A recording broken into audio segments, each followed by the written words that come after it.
Today I have a fantastically interesting guest with me. My podcasting role model and storytelling inspiration, Dr. Rod Berger. Host of several podcasts including Headroom and On Balance, as well as the soundtrack by Spotify series Best of Bet 2020. And most recently, the TEDx speaker of an incredibly important topic titled Story is Our Currency. Rod truly has a passion and curiosity to discover, create, narrate, and extract stories, second to none, in my mind, with a voice and a message more powerful than most.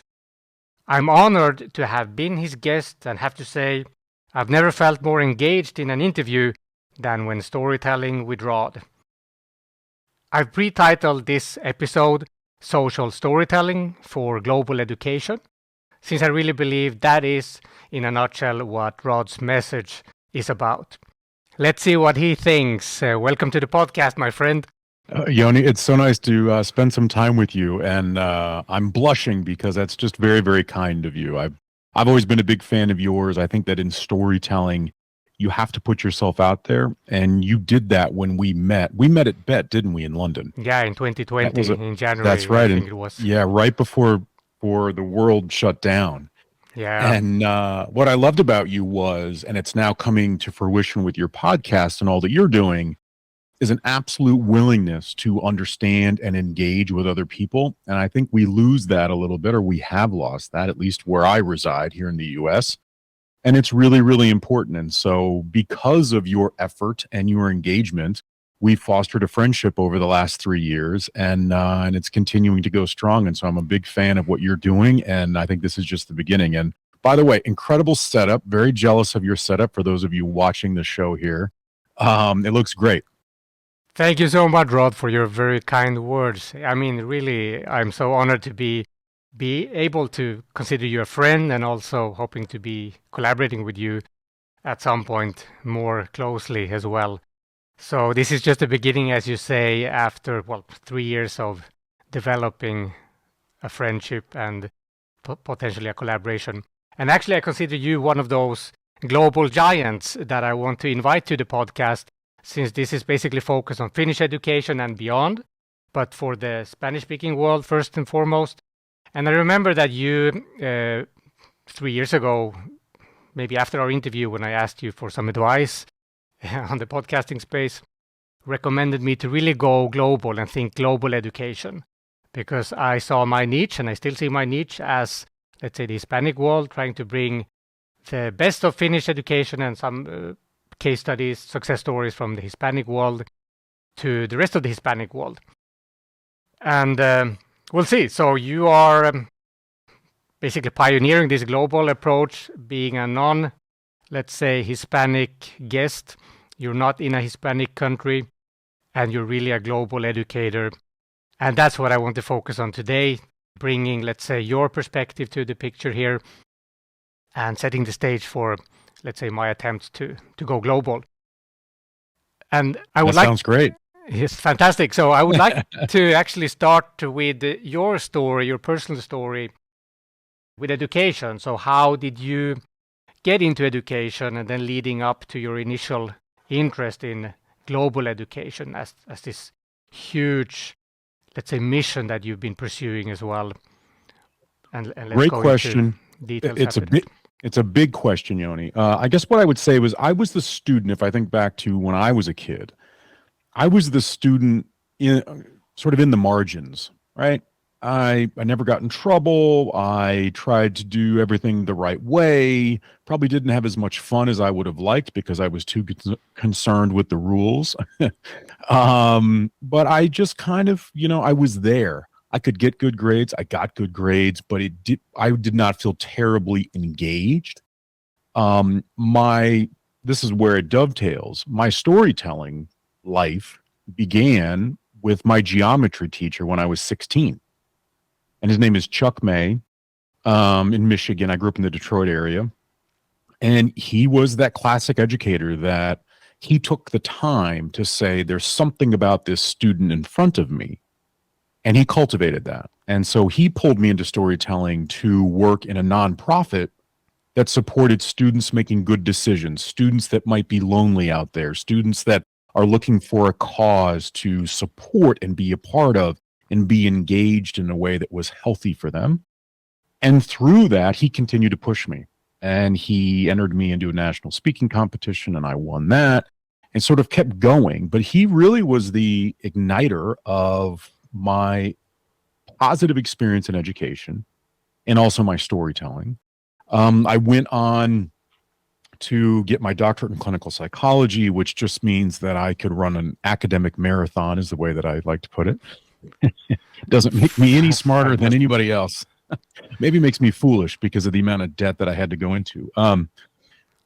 So that was my sort of my academic side of it. And then I was an assistant principal at a school out in California, and I have been guest lecturing at Vanderbilt University's business school. I think this is my 16th year working with those graduate students. I worked in education technology companies.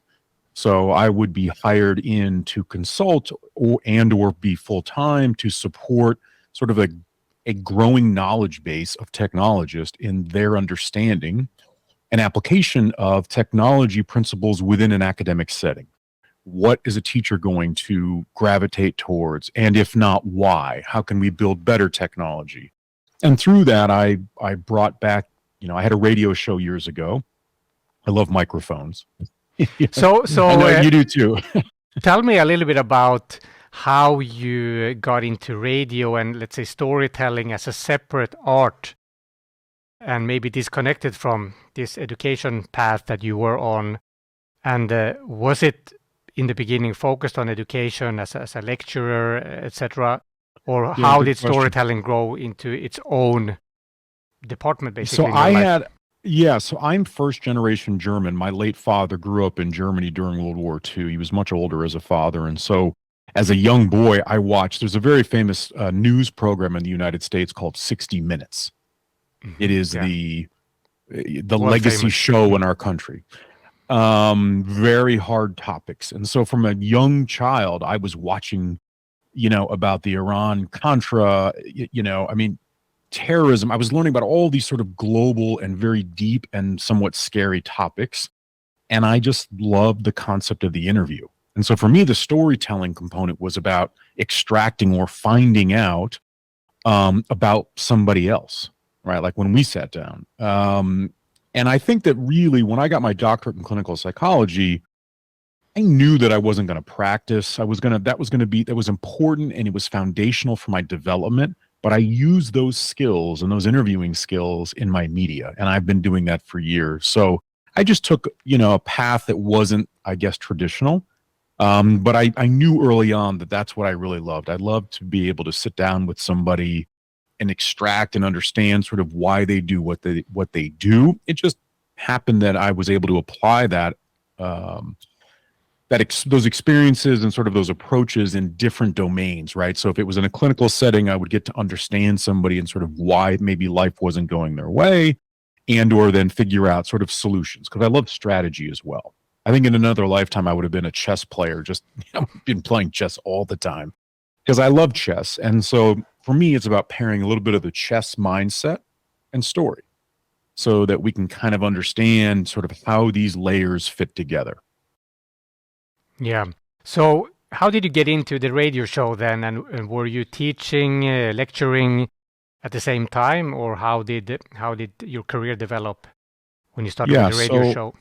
The radio show, I had always been interested in that. My first venture into higher education, I went to Columbia College in Chicago, and I was studying that very thing. So I didn't know if I wanted to be on air, as they say, or be a producer. But Columbia College is great. It still is. It's a very good school for journalism because your professors are in the business. So my professors were on, they were part of shows on the major networks here in the United States. And so you were learning from people in the field, and that was really, really valuable to me. So I knew that that's what I wanted to do. And that just kind of morphed because you learn about how to produce a radio show. You meet the right people. This could be something that's interesting. And the radio show was all about interviewing people. So it stayed in line. And then podcasting evolved. This is about, 20 2010 or 2009. This is when people were starting to get into the podcast game early on. And I just found that it was really compelling and it was an interesting format. You didn't have to have a radio show to get on a podcast and interview somebody. And so that barrier to entry was lowered significantly. And that allowed me to be very creative and to figure out what it was like and do it in a way where I didn't have to create a like a business mechanism or an arm that would generate revenue. I could just work on my craft, focus on that while I was working in consulting and education technology. And so that's what I did. And did you see it as a way also to educate people? Being an educator, basically. And how was your perspective on, let's say, the mainstream education system at the time, and how has it developed as a podcaster? So I like that question because it's all about, like, the way I hear that question is, what was my objective, right? Like, what was I trying to educate? And I guess if I was really smart, I would say, yes, Yoni, I was working on educating people. I really wasn't. I think I was selfish, and I still am to this day, in that I think people are going to hear what they hear, and they're going to take from these interviews or my stories what it might mean to them given their current circumstance or their life experience. And so for me, I don't know how successful I would be in utilizing a frame from that, maybe, or having that kind of position to say, what is maybe the listener or the viewer going to learn, or the reader from, I wrote for Forbes for 7 years, and now Entrepreneur Magazine and some other things. So for me, it's all about the different, platforms, whether it's writing or it's audio or video. All of those things, I think, tie in, and that's the beauty of where we are now in 2023. But for me, it's really been selfish, to get back to your question, in that I just am curious. And my hope is, at the end, the bet that I'm making, the metaphorical bet, is that if I'm curious and I allow myself to go down these rabbit holes with my guest, we'll end up somewhere that people walk away and they say, you know what? I didn't know that's where they were going, but that was really interesting. And I then hope that they are learning something based on that approach. But yeah, it's a bit of a gamble on my part, for sure. So I know you're very curious, and that was something that really struck me when you interviewed me 3 years ago, that you had such a honest, authentic curiosity. You had read up on me like no one else had, and you knew things, you knew what to ask, and you had this curiosity that led the conversation to things that made the conversation so engaging.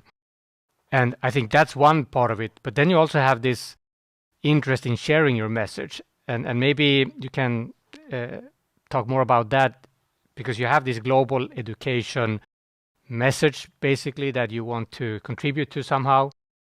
Have you had that as a conscious decision to, you could interview people in private. Podcasting is a very good way to have an excuse to interview people and learn about people, just based on curiosity, where the sharing is secondary.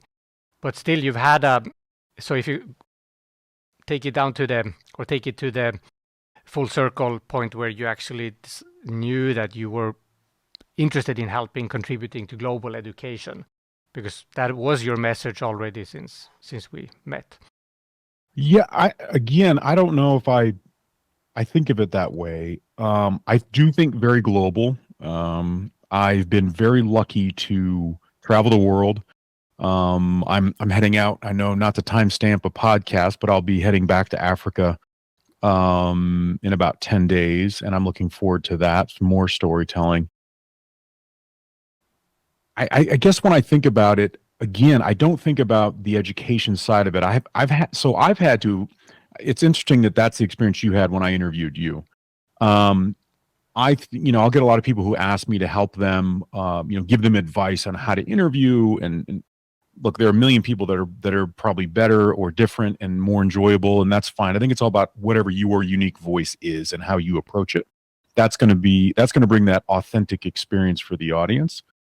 For me, actually, writing has impacted And that's where I actually feel that I'm educating or providing. I'm contributing, maybe is a better word. I'm contributing to an awareness, not even a conversation, an awareness. I think that we now live in a world that is incredibly sanitized and overproduced. And, we can basically create whatever we want. And I can't think of the name. There's an American movie with Robert De Niro. I believe it was De Niro, maybe from the 90s. And it was all about how they manufactured a fake war. And it was this whole, I'll think of it probably when we're off air. But it was way ahead of its time because they took the technology of storytelling and created a false narrative that people believed. And so I think we live in this very over-sanitized, overproduced world where we've lost that grit, the sort of the power of story in the margins, on the sidelines, during the off times, right? And so we're so overproduced that we miss some of that.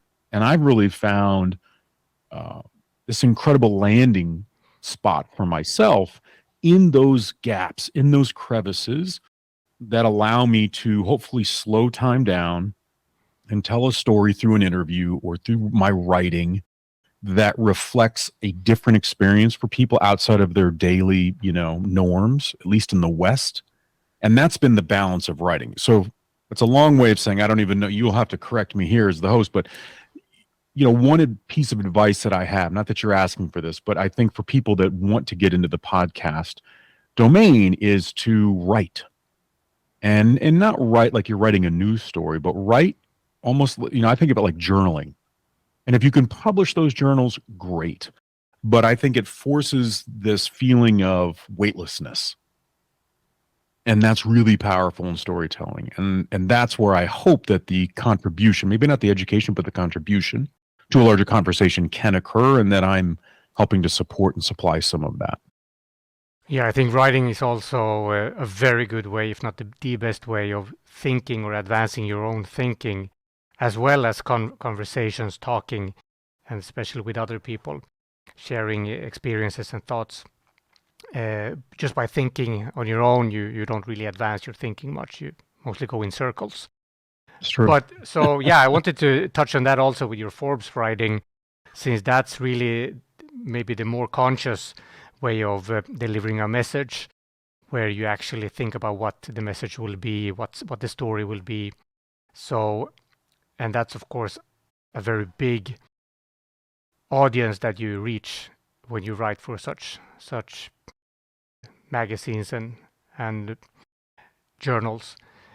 So, and what point did you come into the so let me ask you how you see upon the global education versus social storytelling, because now I know you're about social storytelling, and tell me more about how you came into the social aspect of your storytelling, your travels to Africa lately, and we can talk more about that in the end. But in general, how did you come to this, let's say, interest, since I see it as a way of educating as well, but maybe you see it differently. If you take those apart. No, I do. Yeah. So for me, and I no longer write with Forbes. Forbes was great. It was a great experience for 7 years or whatever it was. And I think sometimes you just have to move on and challenge yourself in different ways. Remain a big fan of Forbes and what they contribute to larger conversations around the world on many topics. For me, it happened a little over a year ago when I went to Senegal. And, there's this notion that when you travel to Africa, that you get this, what they call African fever. And it's a very positive thing. It means that your life has changed. You've had an experience that is so antithetical to your everyday life and sort of the preamble to the even arriving on the African continent. And that happened for me. And I made a decision, Yoni, and we're getting to the social storytelling. I made a decision on the flight to Senegal that I was going to test the boundaries. The writing that I had done had been very sort of buttoned up and newsy, I guess. And I just thought there's so much more that goes on in my mind, the way in which I think about emotion and experience and sadness and happiness and all these different things. And so I just kind of, I threw caution to the wind. Maybe it's being in my 40s. And I just started every day that I was there writing a daily journal, but putting it out publicly. And the response, it's one of those things where you just don't know. Are you going to be rejected? Is it going to look like someone's having a midlife crisis? Like, why are they writing about this? Before you continue, can I ask, why did you go to Senegal? What was the reason for the trip? Because that's a big decision as well. Yeah, I went there to to tell stories around rural hospitals being opened in the Tambacounda region. I got to visit a school that had been built for girls to avoid child marriage.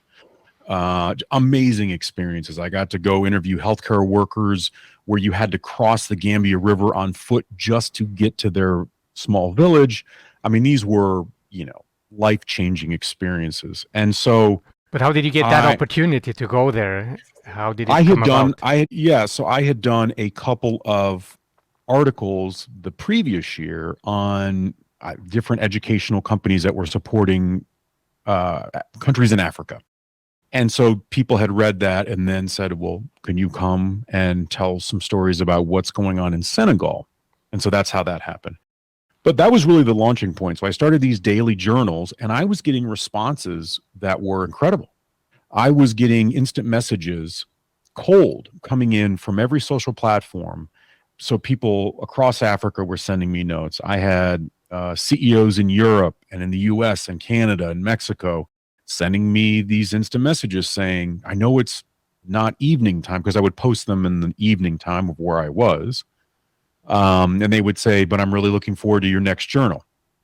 And I knew that I was onto something because I was commenting. I like to, when I'm in my element, Yoni, the feedback I get is that I write in a little bit of a poetic, colorful nature. And that's when I know that sort of things are humming for me. I'm in my zone. And so I kind of kept going. And so now every time I take a trip, I do that. And it is the amount of work that goes in. I mean, like the recent trip that I took to the Mvepi refugee settlement in Africa. I mean, I'm spending, there's no running water. I am in the middle of nowhere, right? 75,000 refugees and staying in a hut and doing all of that. And after a very long day of being there, going back to my hut and sitting on the floor with my laptop and composing the journal for that day. And it's midnight and I got to get it out. And then I'm going to be up at the crack of dawn. It's very taxing, but it's incredibly rewarding when I get the feedback from people that say that meant something, or I learned something about it, to get back to your point about education. Very powerful for me. And so I plan on doing that for as long as I am blessed with the opportunity to travel, and I'll just keep doing it. Fantastic. And I think you touched upon something really important nowadays when people are looking at technology as an assistant to do everything for you. And there's I think a good amount of assistance that you can get from technology helping you with mundane stuff that really don't help your work.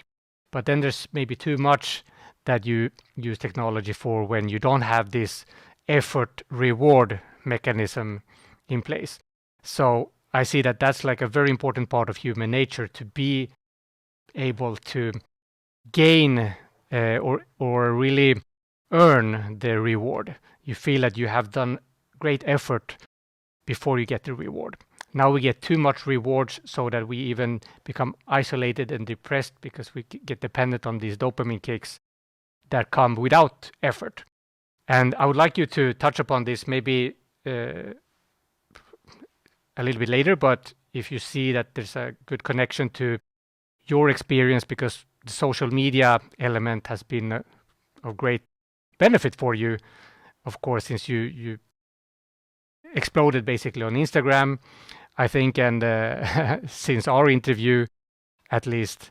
And how would you comment on this perspective? Because I feel that that's what we're missing in the education system in general. There's no need to learn, and you are expecting the reward to come without much effort.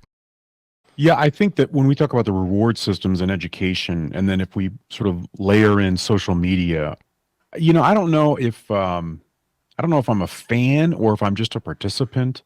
You know, it's it still feels like it did when it really launched in the early 2000s or 2007, 2008 with Facebook, is that you kind of get what you put in, and it does take effort, and it can be incredibly challenging, and sometimes there is no rhyme or reason. I might put out a post and get nothing but think, my goodness, I thought that was a pretty compelling post or visually interesting. And then I put out something else that I don't think is, and it gets a great response. So I don't know, maybe that's part of it. That mystery is good. But I also think that when we talk about the reward system, I mean, we are conditioning ourselves to live on the like, right? Live on the comment, which is terribly artificial. And, even in the podcast business, we know when it comes to content that even when you promote this podcast, there'll be plenty of people who will like it, let's say on LinkedIn, but that doesn't mean that they listen to it or that they listen to it even past 5 minutes. That's the reality. And sort of breaking that apart and understanding where's the value in that, and is it perceived value? And I think in education, we've gone for now, generations where it's been based on your marks, right? So at the end of a semester, where are you? Where are you at the end of the year? And these sorts of things. Well, the world is a little bit different, and young people are learning in different ways, and we don't have to be in a physical classroom all the time. And learning can take place outside of the classroom, and often does, through travel, through sports and hobby and arts and culture. And so I think that's the big conundrum for education, which is to say, how do we bottle up those experiences outside of reading, writing, and arithmetic, the classic, right? And provide a value or a quotient to that says, all right, Yoni has learned and he has these capabilities and capacities because of what he's been exposed to, right?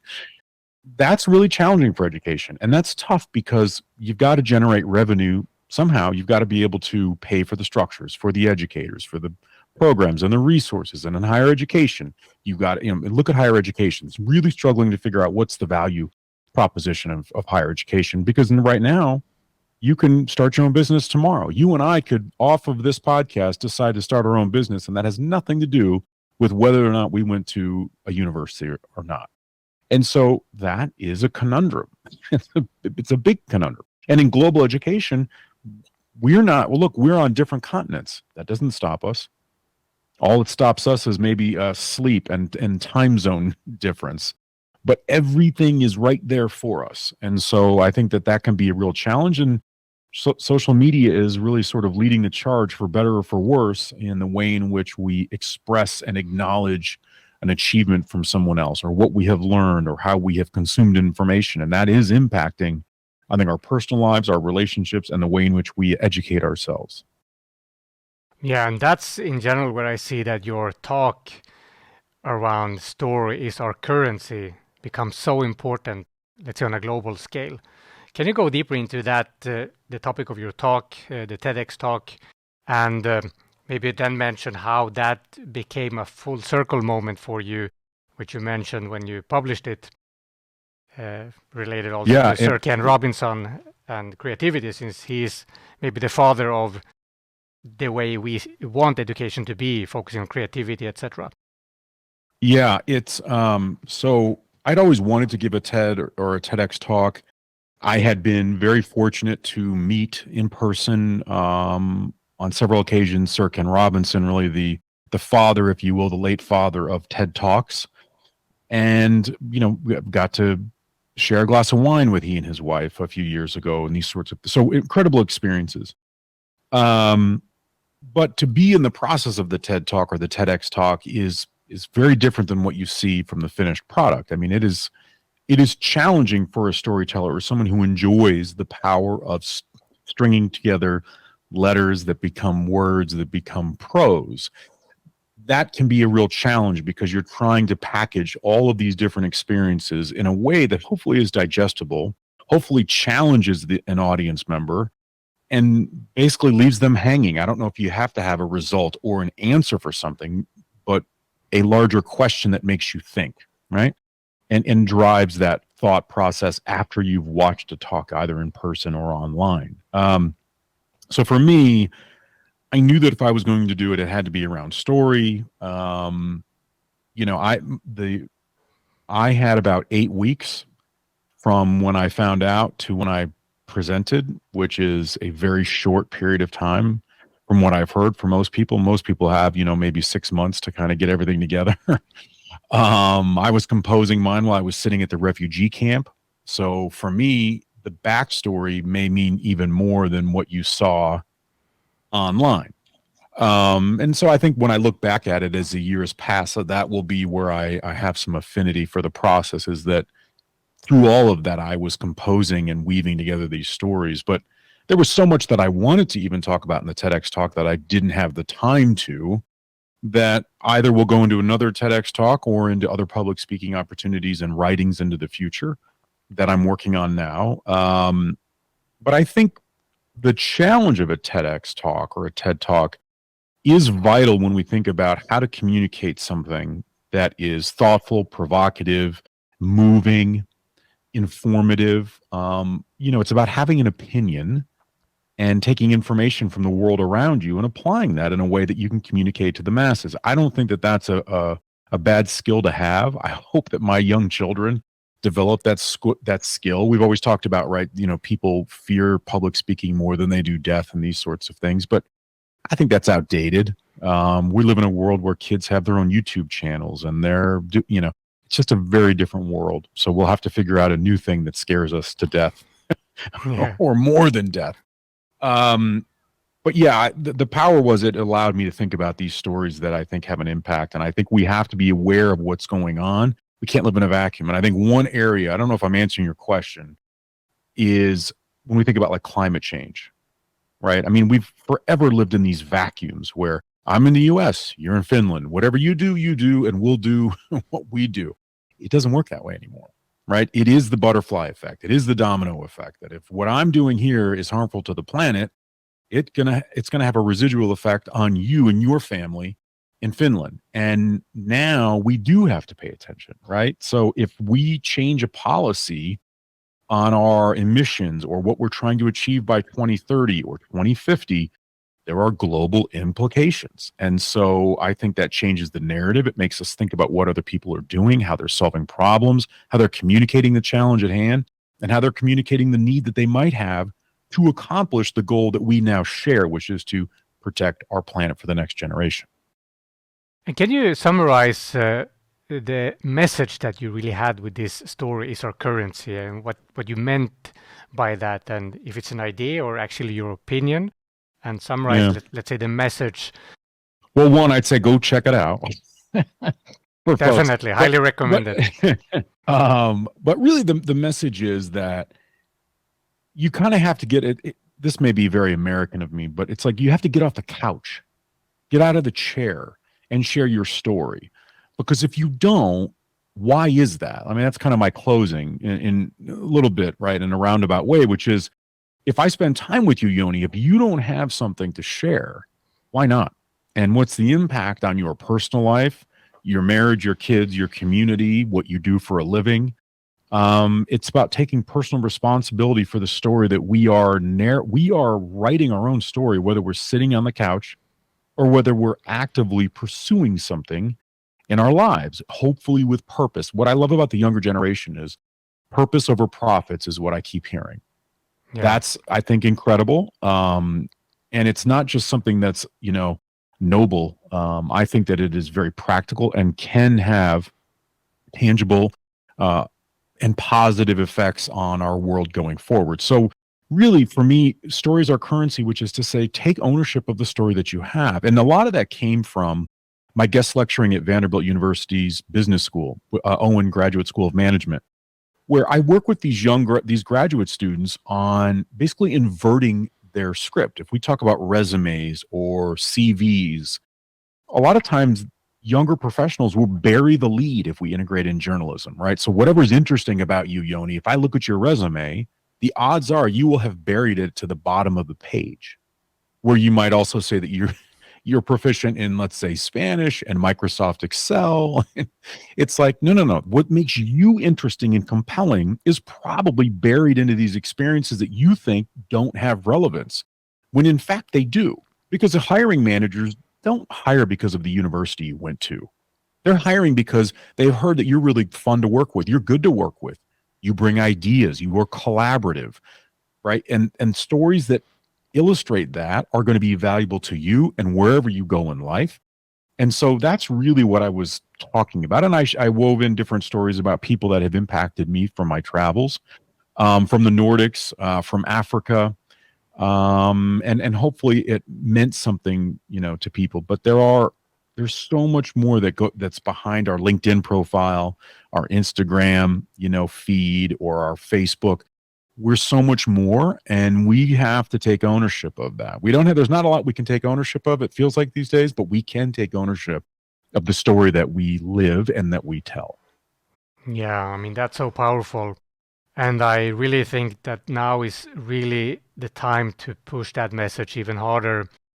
I remember many years ago, like when I started on my own entrepreneurial path, I read somewhere a couple of pieces of advice that when you are at a point of decision making, sometimes it's very difficult to take the right decision, especially when you can't take any decision. You're like overflooded by opportunities, and that's basically what kills an entrepreneur, and not the lack of opportunities. And there were these two pieces of advice that I read.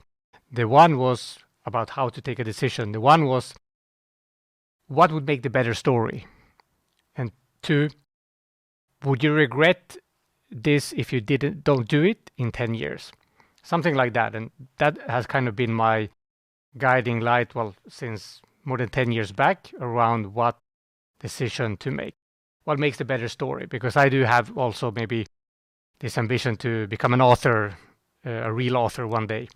So I see that when you build a story, you live an experience, that's much more powerful than any short-term profit. So really, Completely agree. yeah. So that brings me to your latest efforts in, let's say, making more stories and tell more social stories, travel more to Africa.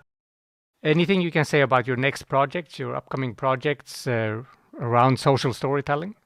Yeah, and I think I would expand it beyond social. I mean, look, my late father would accuse me of being a dreamer, and which has a lot of meaning because of what he went through during World War II. That dreaming was not a part of the equation for him, sadly, and for many, for countless people that lived through the tragedies of a world war.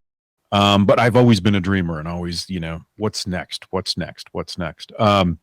So for me, it's continued to, I continue to say yes to opportunities to travel, and to tell hopefully interesting stories, and then expanding the platforms or the mediums by which I'm able to then share those stories. So can't go into detail. It's a bit of a tease, as we call it, but two different television shows working on as we speak, and so that's both terrifying and exciting and exhilarating at the same time, because I'm entering into a very, very, let's say, deep world, a deep pool, at a high level. But that's come because of the storytelling and the approach that I've taken. So, these things are all connected. Also working on many more public speaking opportunities.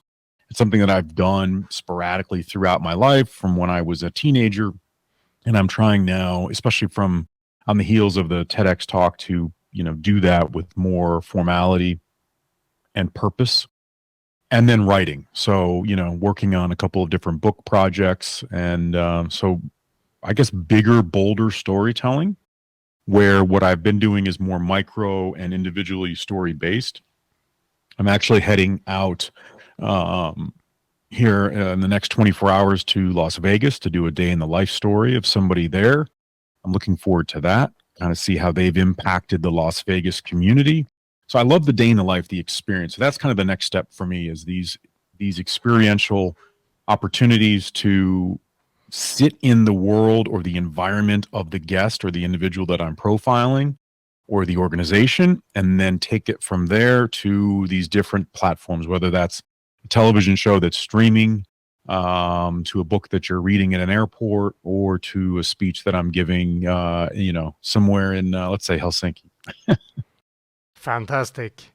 So to finish off, what encouraging words or advice would you like to give to, let's focus on educators around the world, since I want to bring it back to education, and especially to those who might be afraid of the rapid digitization of things and the technological development in general?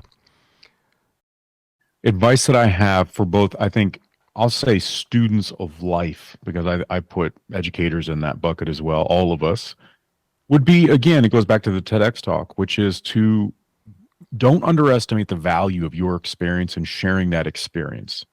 That can be incredibly powerful. It can be like a magnet to like-minded people, communities, people that are not like you, but you can learn from and that you can educate as well, or inform and influence in a very positive way. I think that would be, I think, my advice, which is don't sit back and wonder if you're interesting. You're interesting by the very species that you claim. Humanity is interesting in all of its faults and all of the sort of the messiness of life. That's compelling. That's interesting.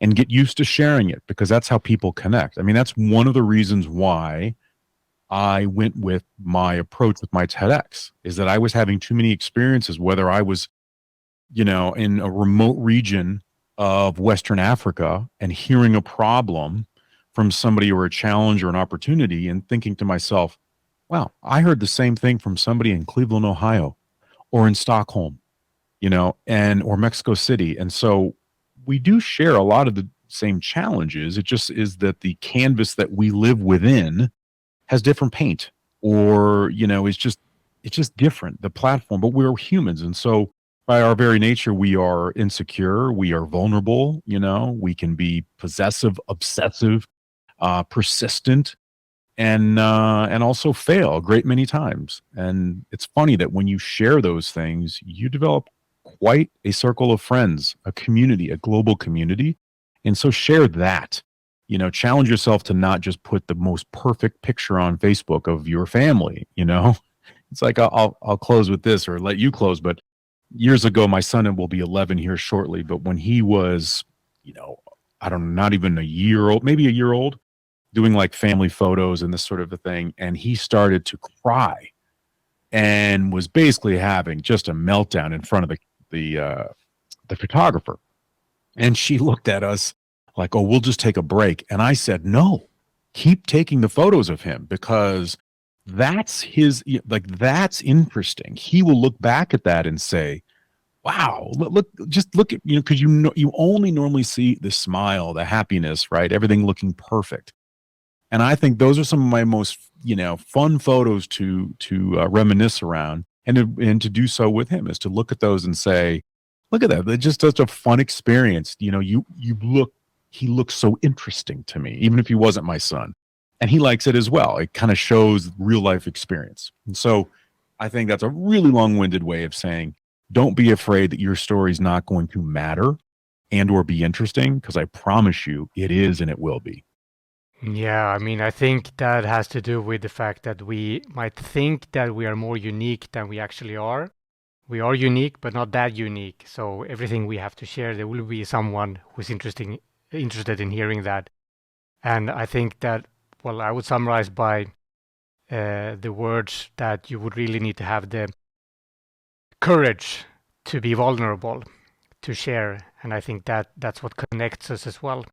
That's what I understand from your final words here. And Absolutely. your words of wisdom. Fantastic, Rod. This has been a great conversation, and I would very much like to invite you back to the podcast and continue anytime following your projects. And anything else you would like to mention before we close? And where can people find you? Yeah, I mean, you can go to just drrodberger.com. Check me out on LinkedIn. Same thing. That's my handle for Instagram and Twitter. So yeah, I'm a big proponent of LinkedIn, and I always have the tab up and continue to work on my my Instagram and these sorts of things, and my website, which just has some basic things and links. Check out the TEDx talk if you are so inclined, and I hope you enjoy it. And other than that, please stay connected. Keep doing what you're doing. It makes a difference. You're turning on a light bulb for those of us here that are interested in what you're doing in the Nordics and beyond, and that's incredibly important. We power up each other. Thank you so much, Rod. No, thank you, and continue being an inspiration to me and to the world. And I'm happy to continue following your story. So let's connect soon again, and bye bye for now.